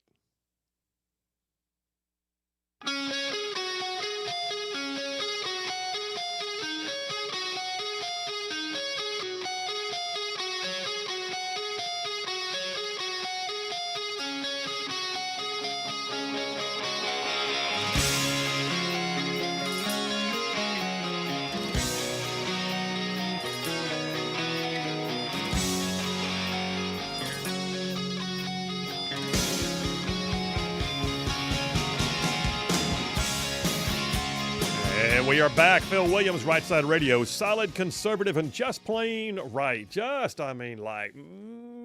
Covering down on some major ground across the northern half of the most beautiful state in the nation, the one I'm sitting in, the one I love, Alabama, y'all. Alabama. And I'm talking about this show. Goes like way down south of Birmingham and up north of Huntsville and Tuscaloosa, back to Gadsden, parts of Georgia, Tennessee, and even Mississippi, all thrown in just for good measure.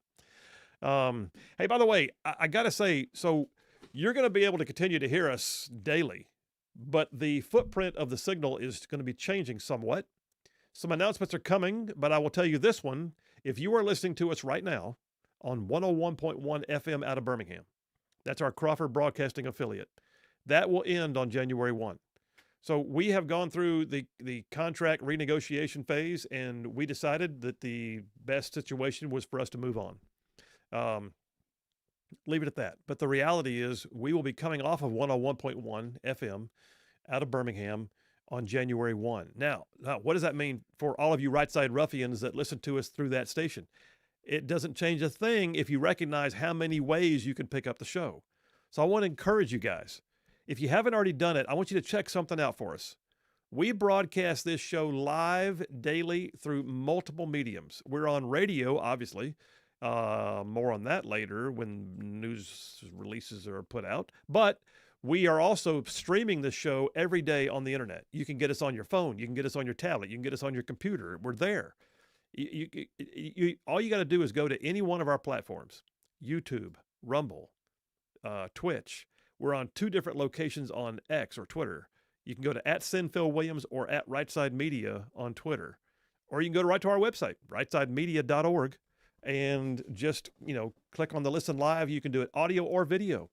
So if you want to see what the inside, if you want to see the lovely Charlene's Christmas tree behind me in the studio, it's there. But we are streaming there every day. And I would greatly appreciate it if you would go check out these other mediums. So get used to them before the January 1st time arrives. Here's the other thing. We are growing as a company. Right Side Media is the parent company. If you're on one of those platforms, any one of them, and they have an option to subscribe or to follow, just please click it. Because as we grow, believe it or not, every one of those platforms has these like markers you have to hit, and you have to reach certain levels. Like, for instance, YouTube. We would love it if some of y'all would go to YouTube and just hit subscribe. All that will do is make it easier for you to find us next time. But it also means that if we hit 1,000, we get to do more stuff on YouTube. Well, we're pushing almost 870, right? We're at 869 right now. Whoop, whoop. Okay, that means we gained several more just in the last hour. Oh, yeah. I think we've gained 10 during the show. So that's cool. Y'all get us to 1,000, man. That means the world to us. You guys are awesome. Yeah, and like you said, especially for those who will not be in our 101 FM listening area anymore, if you subscribe to the channel, not only do you get the live stream while we're live, and then the live stream stays up on the page for you to go back and watch later, but we also pull content from the show, like shorts or Phil's monologue we'll pull out and post, so that content's up there for you as well to check out. So Right Side Media, there's another Right Side, it's Right Side Broadcasting, but if you want to look up Right Side Radio 459, that is the exact handle, so just make sure you're actually subscribing to the right one. We would greatly appreciate it, and you won't miss out on anything Right Side Media. Thank you, brother. All right, let me get some text messages because a bunch of y'all are texting in. Chris from Gadsden said, looks like the president can pardon for any federal crime except impeachment, and there's nothing you can do about it. No pardon for state crimes. Yeah, he can't pardon state crimes. The governors take care of that one, but that's interesting. Thanks, Chris. I appreciate that. Chris from Gadsden, I happen to know is an attorney. He just sent me Article 2, Section 2, Clause 1. Chris, if you don't mind, tell me where this is. Okay, I see it. Yep. Okay, got it. Article 2, Section 2, Clause 1 of the U.S. Constitution. Okay. Tim from Madison just became number 870 on YouTube. He just wanted us to know. Tim, thank you. Appreciate you. Outstanding. Outstanding. Pastor Barnes from Hartselle says, if Biden's too mentally incompetent to be prosecuted for illegally, all caps, having classified documents, then he's too mentally incompetent for any he signs to be any. I think we're trying to say any pardons he signs to be valid or binding. Yeah. So here's the thing. So first of all, I agree with you, Pastor Barnes. The problem is actually being declared incompetent requires an adjudication, which is a process you have to, it's a laborious process. It requires medical evaluation. It requires someone petitioning the court to have the declaration of incompetency made known for it then to stick and then to undo things the person may have done when they were incompetent. Huh. Good luck getting all that done. And then he says, lawsuit? Yeah, maybe. But I agree with you. I mean, I look at it and think he couldn't even be, the U.S. attorney would not even prosecute because he believed that he was just was it an older man with a failing memory or something incompetent, like he didn't know what he was doing. Unreal. Unreal. Unreal.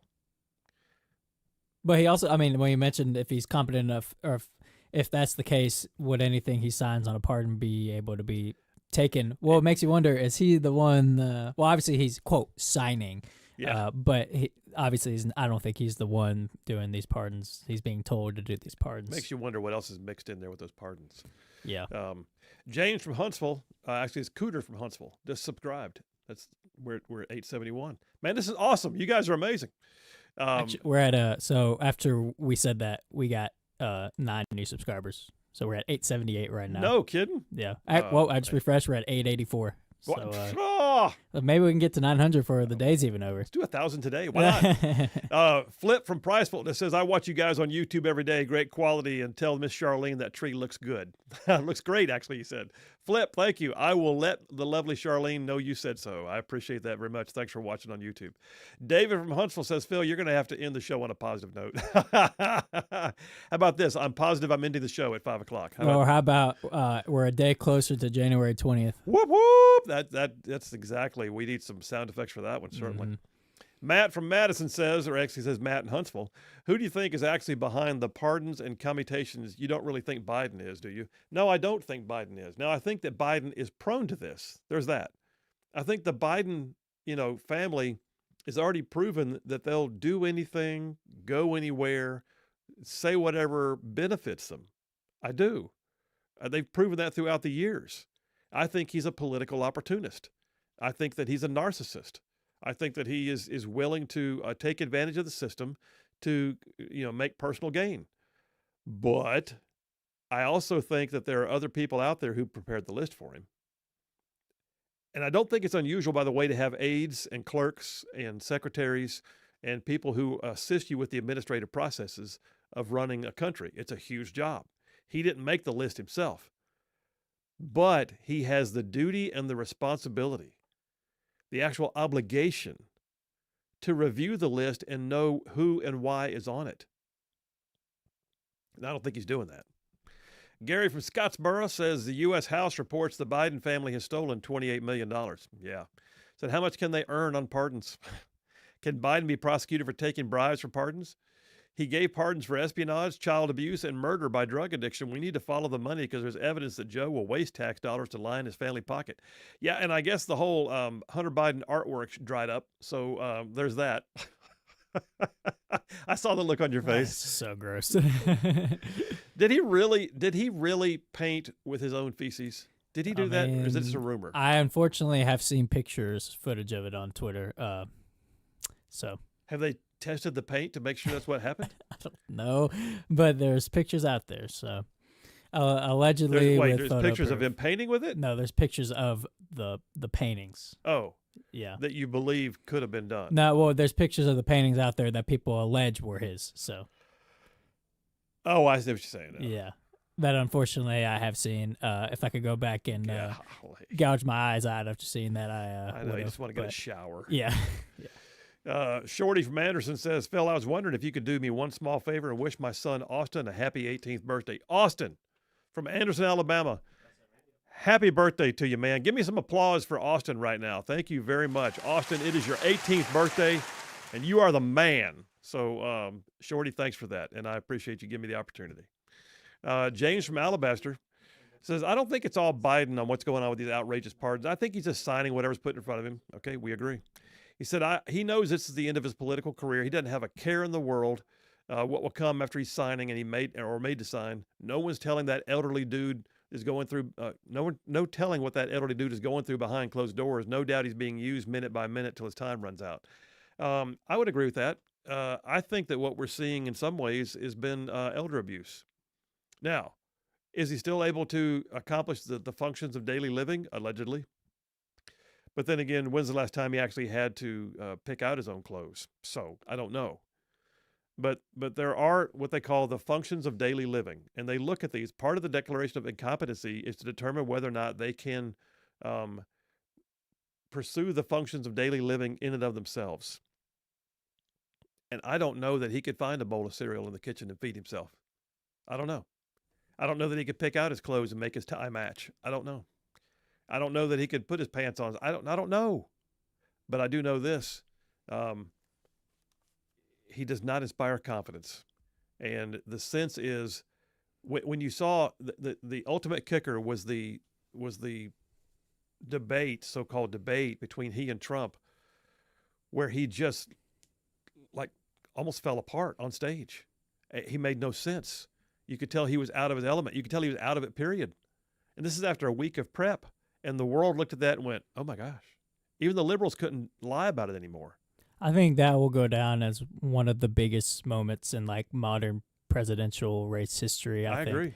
Of like on national television, not only of somebody who's running for president, but the current sitting U.S. president literally can't even talk and function. And stayed in office for 6 more months. Yeah. But it's still funny to me how the Democrats at the time were like, he can't function? Did y'all know this? Yeah, we've been saying it for 4 years. Yeah. Well, I look at that and I realize that what I've got there is a guy who should not be running for office, and his wife is fine with him running for office. And I'm thinking, Jill Biden, what is wrong with you? That's why most of my animosity is not towards Joe Biden himself, because it's more of the Karine Jean-Pierre's, the Anthony Blinkens, the John Kirby's, the people around him who are Jill Biden. And Joe Biden, the people around him who are actually making the decisions and using him as a front. I more pity Joe Biden as of now. I feel bad for him. It's more of animosity towards the people around him because they know what they're doing. They know exactly what they're doing. Listen, I had I'm keenly aware of legal situations, and have been an intervener in some. And I'll never forget one where, bless her heart, mom was struggling and the family kept loading her up, taking her in the car to the ATM machine and having her get more money out. Mm. And if the ATM wasn't working, they would literally walk her in and they'd stand there at the counter with her until she got money out of the bank because she had to. She had to. You have to. And she just did. And they were just raiding her assets. And that's what I feel like is happening right now. I feel like Joe Biden is being raided by people who allegedly love him, and it's just gross.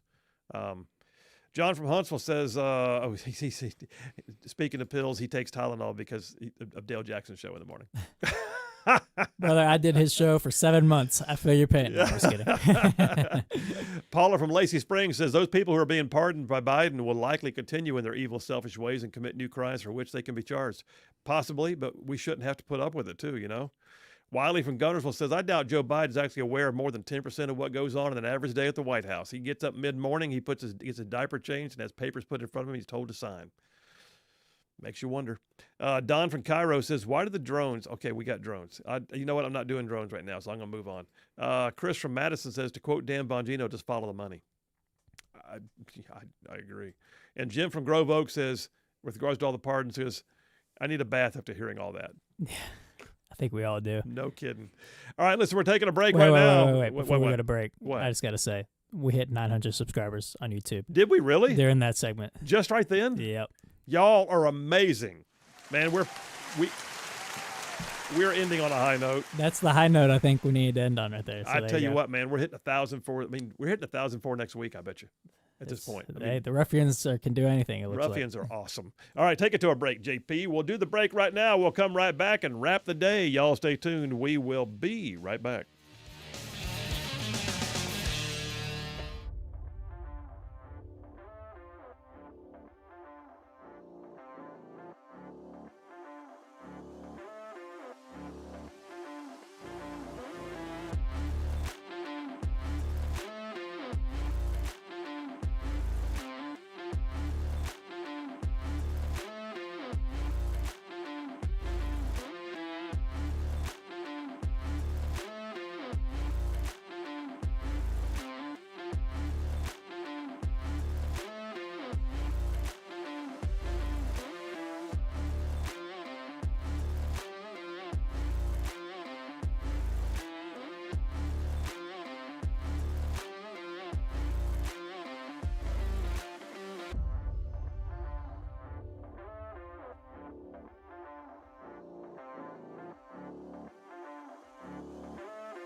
Rightside Radio, solid conservative and just plain right. I'm saying we got a lot going on around here. Listen, several text messages I'll get, and then we'll close down. And I got to tell you, there's a story that I didn't even get to, and I may wind up doing a Woke World segment some point this week, so I'll probably have to redo it then. But I'm going to ask you, JP, did you see Justice Ketanji Brown Jackson made her Broadway debut? I did.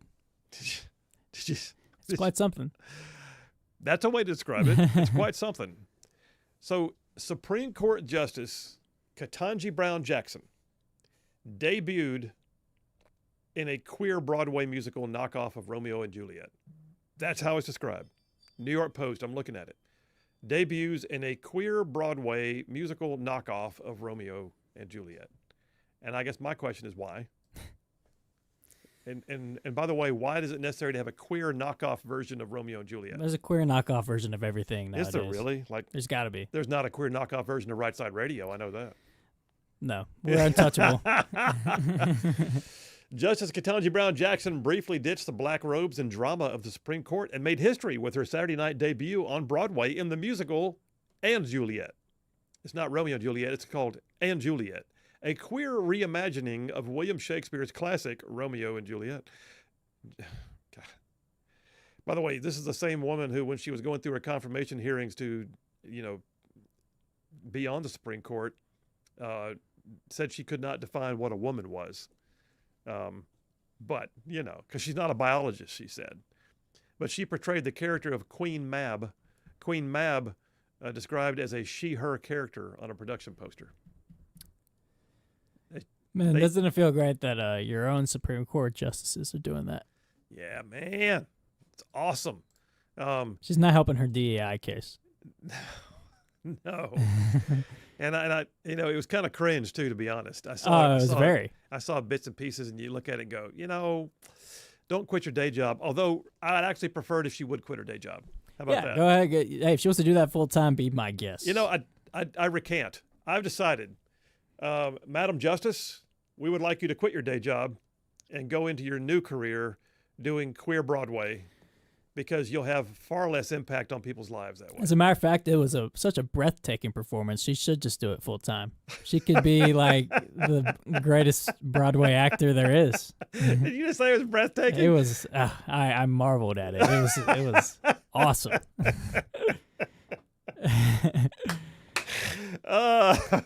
Oh my gosh. Okay. Well, listen, we got so much happening. A couple of quick texts. Marshall from Dubai says, Phil, if Hunter's using his own poop to paint portraits of people, would that be called fecal people? Oh no, asking for a friend, he says. I don't Who's your friend? Why are they asking? Yeah, who is your friend, and why are you having to ask for him? That's a great point. This audience, I tell you what. Kimball from Harvest says, Phil, Joe Biden's family and inner circle certainly is responsible for what's becoming of him now in this dire situation the administration's in. They are raising his assets, for sure. It's power that none of them want to relinquish. Joe either. Maybe so. And then Mike from Arab says, there's a left side radio. There is? Hang on a second. I'm looking it up. There is on Spotify. There's left side radio. No way. It says left side radio with DJ Hard to Deaf. Oh, it's a DJ. Yeah. Oh, so it must be music. Yeah, it is music. All right, so. You know what? Here's what I know. Here's what I know, my friends. Y'all are awesome. Here's what I know. There are more of us than there are of them. God is still on his throne. Y'all stay in the fight. We'll see you tomorrow.